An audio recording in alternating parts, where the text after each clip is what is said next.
In a world where DEI feels lost and inclusion is becoming a bad word, we are having real conversations about leadership through the lenses of diverse voices. As generational and neurodiversity advocates, we are disrupting this sense of dissonance and navigating a path towards personal empowerment, conscious leadership, and organizational success. By leveraging evidence-based practices rooted in neuroscience, we can nurture a flourishing workplace culture where every diversity thrives. We are your hosts, Sherri Dockree and Nicki Straza.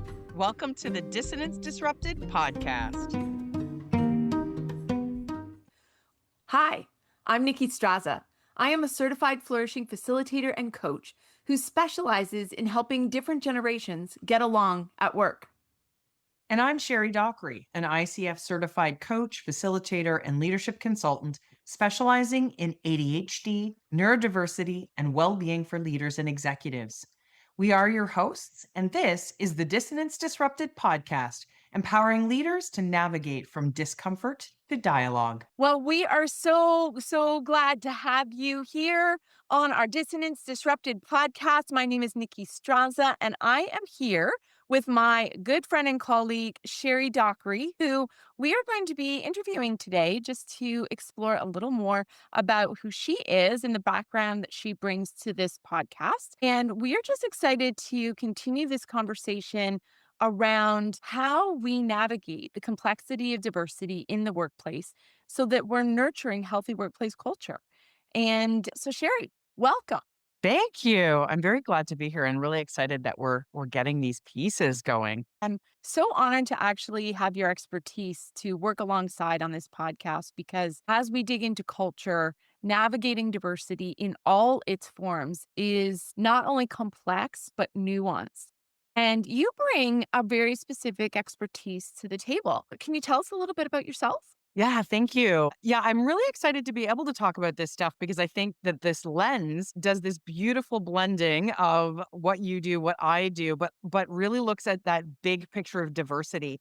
And I don't necessarily always talk about diversity in its clearest form, but it's more specialized, it's more specific. So I'm an executive coach and a leadership consultant, but I specialize in working with adults who are ADHD, working with people who are in the neurodiversity community, and focusing in on well-being. I'm an ICF trained coach, and I bring in those pieces of applied neuroscience, mental health and addictions, ADHD knowledge, and my own personal lived experience, as well as my education and professional experiences to my conversations around this. That is so beautiful. And I love that you are not only in the corner of neurodivergent leaders, but you are having a conversation around psychological health and safety and what that looks like through that lens with workplaces when I'm talking about culture and all of those kind of components and ingredients that make up that water that we swim in our workplace. Is there a moment in your history as you were going through your career that really shaped you or impacted your leadership or maybe drew you to this now as a career? Yeah, it's a good question because it's not just one thing, it's many things. But I definitely have a couple of experiences where not only did it push me towards being aware of what psychological health and safety in the workplace looks like, it also really brought awareness for me to what the neurodiverse lens means in a workplace and in a leadership role, most especially. So not just being neurodiverse, but also working with probably 30% of the population is neurodivergent in one way or another. So I did have a lot of experiences, but one of the ones in particular that I think really resonated for me, I think back to a time I worked in executive leadership, and when I was overseeing a very large area, lots of people, had a lot of responsibility, but one of the things I prided myself on was building my own team. I reported to the vice president and the president of operations, and there was a moment when there was a decision made that didn't include me. And this was someone who was going to report to me. And one of the issues that I had was that as a leader, we have a sense of autonomy and we have a sense of what we think is right. And those who are neurodivergent, we tend to really be driven by social justice related things. If we feel like something is unfair or unjust or isn't right, that is intense. That is strong. And in this situation, this was a person who I really didn't feel was appropriate to be put into this position.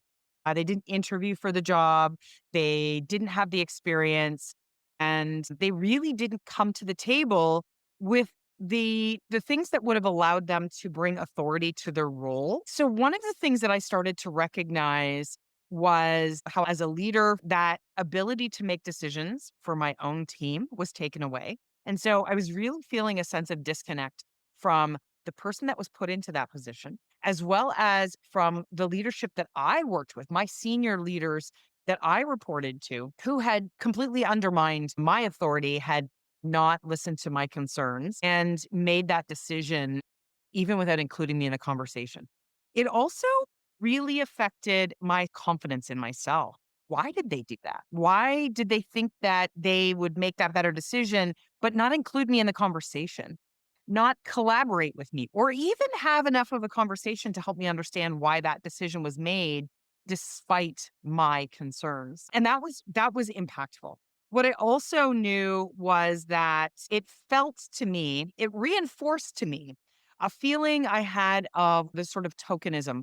I was the only female in that executive leadership role. My colleagues were all males. And so there was always this feeling that I was treated differently, that I was included or excluded depending on the situation. And I also had a very different way of communicating than the rest of them, which quite often created a little bit of discomfort.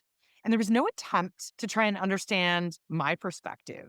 So, where I would say, I want to sit down and have this conversation with you, and I want to debate this and talk about why this is a good idea or this is a bad idea. Instead, there was this much stronger, intense approach. And so it was raise my voice more, or I demand. And at the end of the day, I just say, well, it's my decision. You're going to have to live with it. Those were the ways that decisions were made in their teams and even from our leadership above us. I wanted to be able to connect and understand what was expected within that decision, also carry out a conversation with my own team and say, I get what your concerns are, but I also am aware that these are some of the reasons why a decision was made. Can go a long way. And so those were completely eliminated from this process. It was impossible for me to feel connected into this. And I always found myself feeling on the outside looking in many, many situations. And as humans, let's face it, we're all looking for belonging. We all want to be able to work with our team.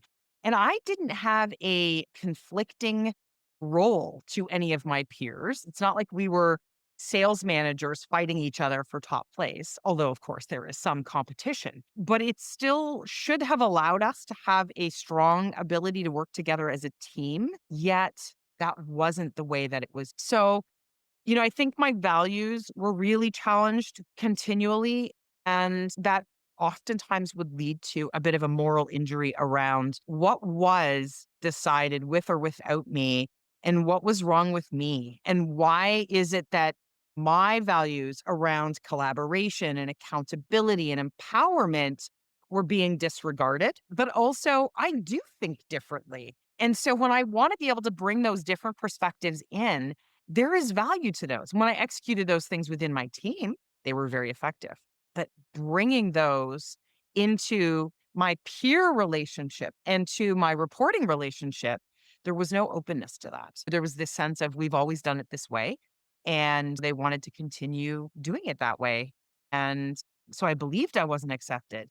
I was always second guessing myself, second guessing what I said, how I approached it. And I was always unsure of whether or not any accomplishment or acknowledgement that I got was even genuine. And I remember thinking that after 6 years in the role, I couldn't do this job. I'm not capable of doing this job. After 6 years of doing it, I felt Right. incapable.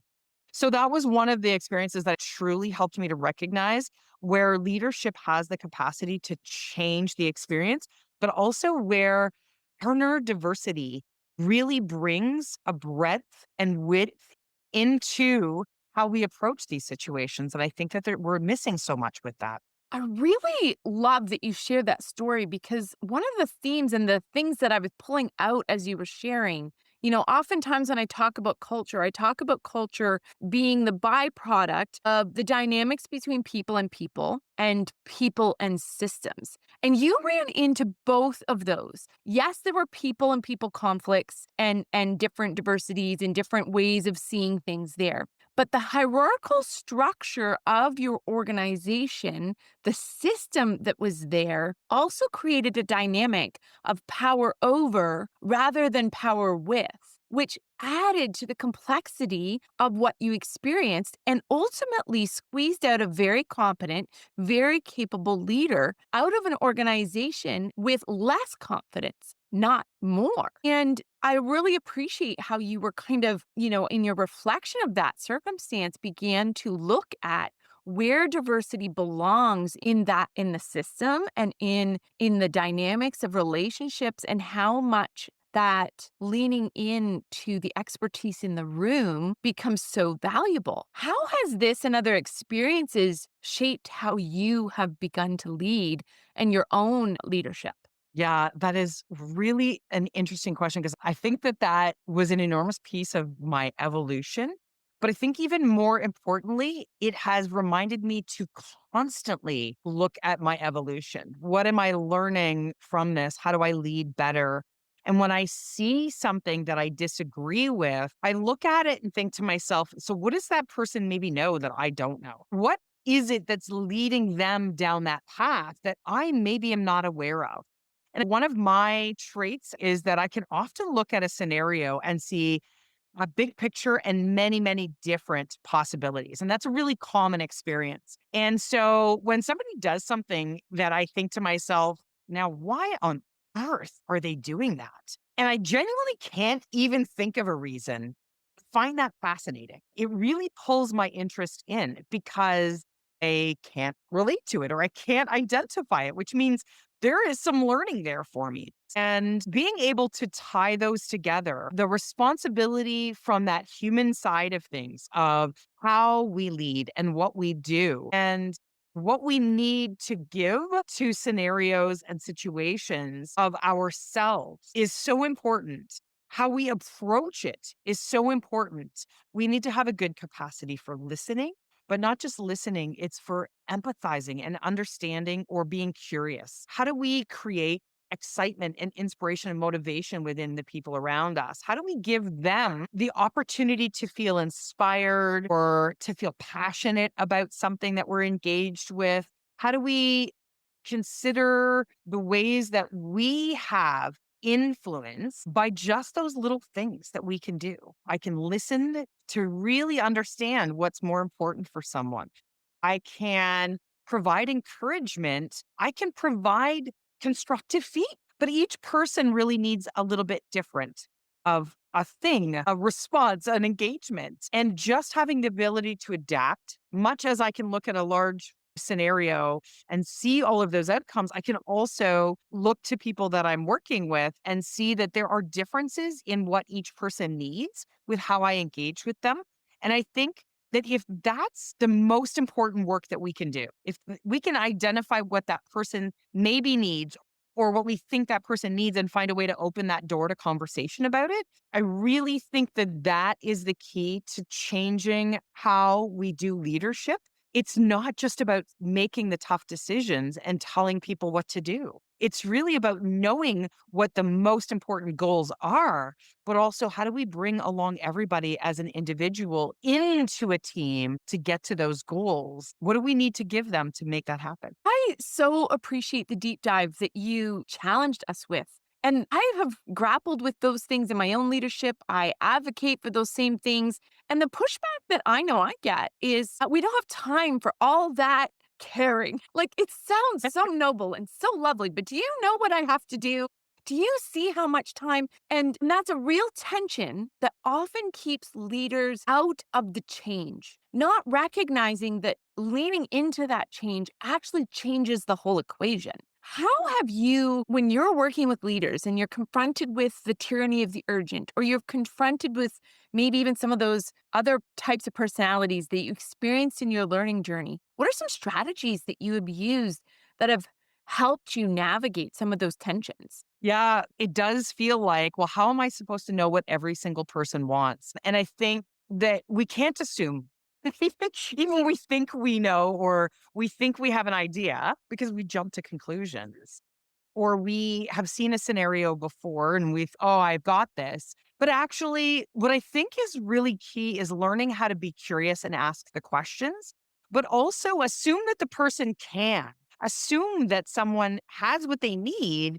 We just need to turn the light on in that room. If you walk through a dark house and, all of the lights are out, you can't see anything. But as you enter a room and you turn on a light, this whole world opens up. And so I think that our job is really about guiding a person through that house and turning the light on for them. And then let them see what they see in that room. Let them figure out what they need to do in that room. Let them tell you what would help them to do their best within that room. Sometimes we have to lead them to a different room, right? And I think I reflect back to when in that role as a leader where, I'm onboarding managers and district managers to report to me. And one of the things I recognized was that the job was very difficult. There's a lot of details and it takes a long time to feel like you really get it all in that role. And so I had a bit of a rule of thumb. The first month that a manager or district manager was independently on their own, so no longer in that training phase, they could call me for anything. Call me any time of day. You call me with anything. And any question that you ask, I will answer. The question I will chat through with you why the decision was made or why I think you should do it a certain way or whatever that is. In the second month, my expectation is that you're going to call me with that same question or concern, but you're going to call me with some suggestions or where you think maybe that should go. And in that third month, you're calling me to just verify that this is what the right answer is. And after that, call me when you think there's something I'm going to need to resolve or you need to warn me before something blows up. And so by doing that, what I was really doing was filling them with as much information as possible and then really encouraging them to take control, but knowing that I was there to support them. I learned what coaching was and why we do coaching. And that curiosity that has always been a natural part of who I am. And I think that when we have curiosity, we can ask a question that allows another person to consider all the possibilities and options. And in that, they will often tell you what you need to know. And so the idea of providing them a platform to unpack that and supporting them in making bad decisions or making the wrong decision or failing and using that as a launch pad for one more step, which might also fail. But then it's a launch pad for one more step, letting people make mistakes, letting them discover that that's not going to work. We learn more by failure than we do by doing it right the first time. And from the standpoint of neurodiversity, that if I could teach my clients nothing else, it's that when we fail, we're learning. And we have been raised in an environment where when we don't meet a neurotypical expectation, that's failure and that's bad. But actually, it's the complete opposite. When we don't meet that neurotypical expectation and we fail, there's so much opportunity in that. There's so much room for learning and growth. And so if we can incorporate those things into how we lead, that doesn't necessarily take on a whole lot more work. And it might seem like there is more work in the front end, but in the long term, in the back end, you now have an empowered group of people. I know that the team that reported to me after a period of time, the managers and the district managers were making decisions and not needing for me to hold their hand through that process. Those three things, having that awareness of how to create empowerment, that curiosity that builds self-understanding and self-reflection within people, but also really embracing that the right answer is not always the first answer and it's not always the easiest answer to come up with.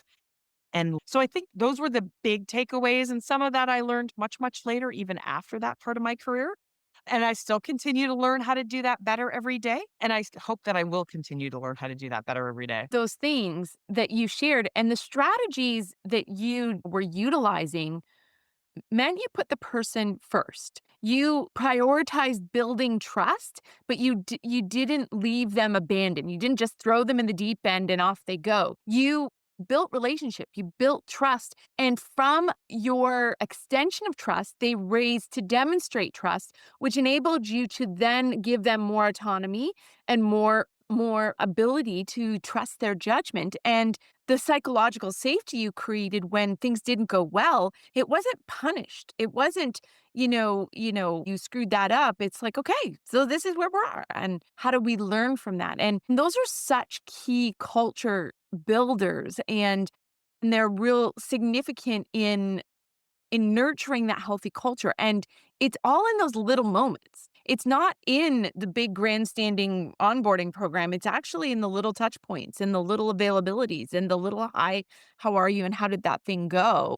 That became so important. And so as we as leaders are looking at our own journey, what are the kind of implications if we don't work on these changes in our own leadership, if we don't nurture curiosity, if we don't nurture trust in our colleagues and in our direct reports, what is the implications? Why does this matter? There's so many answers to that. It's an excellent question because, again, I think it goes back to what I just said about failure is our opportunity to learn. Some of the pieces that to me stand out, the collaborative threads that helped us to survive as a species are risking coming undone. And that really does have that huge implication. Having that self purpose driving everything we do and how we function and operate, of course, we need to have some of that. We have to look after ourselves because we can't rely on everybody else to look after us. But when that overrides this collaborative, community driven care and approach to things, we're not building those strong and healthy relationships in teams. We don't have trust. We don't know how to collaborate effectively. It starts to create a stronger sense of importance on money instead of people. And really, what is more important? For some people, they may think, well, the money is more important. But the fact of the matter is that without other people, we're in really big trouble. Starts to very quickly erode mental health and well-being for individuals and then the team itself by nature of each of those individuals being disconnected. When we live in uncertainty, then we know there is this amount of uncertainty we can live with, and that is interesting and novel. And for those of us in the neurodiverse community, maybe more often, but there is a limit to how much of that we can experience. It starts to create levels of chronic stress. It stops people from being able to grow their own skill sets. We don't have that safety, that psychological safety. I mean, we can go back to Maslow's hierarchy of needs and that basic level of safety that comes not just from the physical safety of our environment, but that psychological safety. Now we don't have the capacity to grow beyond that. It blunts innovation. Absolutely blunts innovation. It causes that psychological and physical distress and stress on our body. It impacts productivity, both for an individual and a team. And it changes the quality of the work that's getting done as well. So it's not just one little thing. It's so many things. And as a leader, every single one of those should be of importance. One, because, well, first of all, you want a team that is going to be incredibly effective at reaching the goals that you need them to reach. That's the base level. Even if we're removing the human component of it, you need a machine that's well oiled and does the job it needs to do. But if we look at that from a deeper level, we are not just machines. I wish I could remember the name of the researchers. It's a husband and wife. She had a PhD. He's an engineer. She's a psychologist who did this research, was the very first to do research around removing the human component from the machine component of getting work done. So recognizing that means that if you can make sure that all of the parts are working, all of the individuals are functioning at their optimum, then of course the machine as a whole is going to function. I think it's so key for leaders to recognize that this is not about woke culture. This is about looking after the humans and looking after your team and looking after the job that you need to have done. And we can do all of those all together. One of them does not have to take over the others. My gosh, Sherri, so much gold in everything that you've shared with us. And again, you just highlighted that relationship between the systems and the people. And our podcast is called Dissonance Disrupted. And dissonance is just that lack of harmony, that lack of, we're just missing the mark and we're disconnected. And you've given us so much gold already in just the things that you've shared. And as we expand on this podcast, we're going to dig deeper into some of these things that you've shared. But if there's one lesson from your story, one dissonance disruptor that has been paramount for you in your own journey, in your own learning, and in working with clients and colleagues, what would that one dissonance disruptor be that you think is maybe catalyzing or a significant starting block to all the rest? That's a really tough question, but I do think that our ability to recognize that our connectedness as humans is what allows us to do everything that we do. It is what gives us strength. It is what gives us well-being, and it's what allows us to thrive. What's possible if we can just set aside those old mindsets, if we can just set aside those harsh or non-human connecting perspectives about the job and get curious, I think that that can really start to change anyone's perspective, because I think it's the thing that changed it for me, is recognizing that everything that I was experiencing, my team was experiencing.